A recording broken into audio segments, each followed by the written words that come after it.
আজকের রেসিপি সিন্ধি আলু টুক। ভীষণ মজাদার একটি স্ন্যাক্স রেসিপি। বিশেষ করে যারা আলু খুব পছন্দ করেন তাদের জন্য আজকের এই রেসিপি খেতে ভীষণ ভালো হয়। সঙ্গে থাকবে পুদিনা পাতার চাটনি। নমস্কার, কাকলিস কিচেন অ্যান্ড লাইফস্টাইল চ্যানেলে আপনাদের সবাইকে স্বাগত জানাই। প্রথমেই একটা চাটনি রেডি করে নেব। তার জন্য একটা মিক্সির মধ্যে নিয়ে নিচ্ছি কিছুটা পরিমাণ পুদিনা পাতা, সঙ্গে দিয়ে দিচ্ছি অল্প একটু ধনে পাতা, দিয়ে দিলাম অল্প একটু আদা আর একটা কাঁচা লঙ্কা ফাটিয়ে দিচ্ছি। 1 চামচের মতো জল দিয়ে ভালো করে পেস্ট করে নিতে হবে। দেখুন পেস্টটা আমি রেডি করে নিয়েছি। এখন এর মধ্যে দিয়ে দিচ্ছি টক দই। আমি এখানে 3 চামচের মতো টক দই দিয়েছি। দিয়ে দিলাম 1/2 চামচ জিরে গুঁড়ো আর অল্প একটু লবণ দিতে হবে।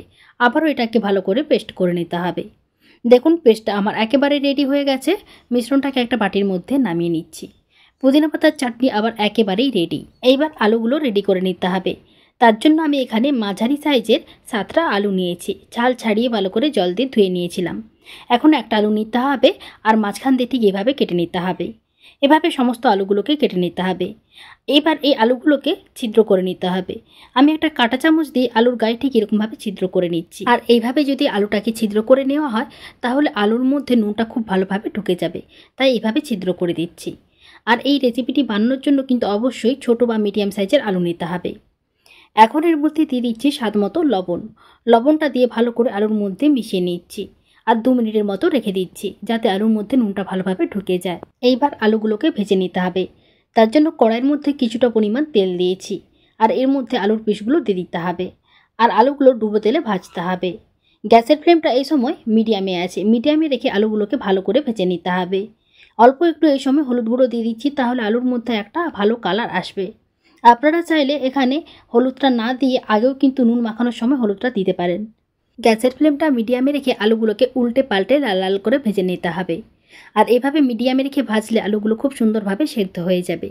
এরকম করে সমস্ত আলুগুলোকে ভেজে নিয়েছি। আর আলুগুলো ভাজা হয়ে গেলে এগুলোকে তুলে একটু ঠান্ডা করে নিতে হবে।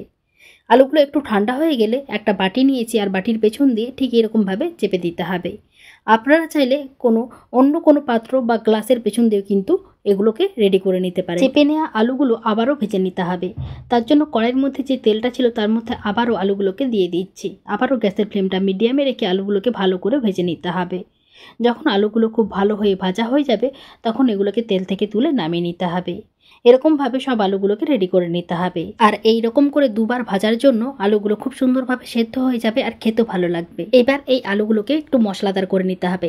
তার জন্য কড়াইয়ের মধ্যে কিছুটা পরিমাণ তেল দিয়ে দিচ্ছি 1/2 চামচ জিরে গুঁড়ো, 1/2 চামচ ধনে গুঁড়ো, 1/2 চামচ গোলমরিচ গুঁড়ো, 1/2 চামচ চাট মশলা আর দিয়ে দিলাম 1/2 চামচ রেড চিলি পাউডার। গ্যাসের ফ্লেমটা লোতে রেখে মশলাটাকে একটু হালকা করে ভেজে নিতে হবে। আর মশলাটা ভাজা হয়ে গেলে এর মধ্যে ভেজে রাখা আলুগুলো দিতে হবে আর দিতে হবে 2টো কাঁচা পাকা লঙ্কা। মশলার সঙ্গে একটু ভালো করে মিশিয়ে নিতে হবে। তাহলেই আমাদের এই আলুর স্ন্যাক্সটি একেবারেই রেডি হয়ে যাবে। ভীষণ মজার মশলাদার সিন্ধি আলুর টুক আমার একেবারেই রেডি। আমি এখানে পুদিনা পাতার চাটনির সঙ্গে এটি পরিবেশন করে নিচ্ছি। আপনারা চাইলে আপনাদের পছন্দ মতো যে কোনো চাটনির সঙ্গে এটি পরিবেশন করতে পারেন অথবা এমনিও খেতে পারেন। এমনিও খেতে ভীষণ ভালো লাগে। আজকের মতো ভিডিওটি আমি এখানে শেষ করছি। ভিডিওটি ভালো লাগলে আমার পাশে থাকার অনুরোধ রইল। আর বাড়িতে বানিয়ে থাকলে কেমন লাগলো কমেন্ট করে জানাতে একেবারেই ভুলবেন না। সবাই ভালো থাকবেন। সবাইকে অসংখ্য ধন্যবাদ।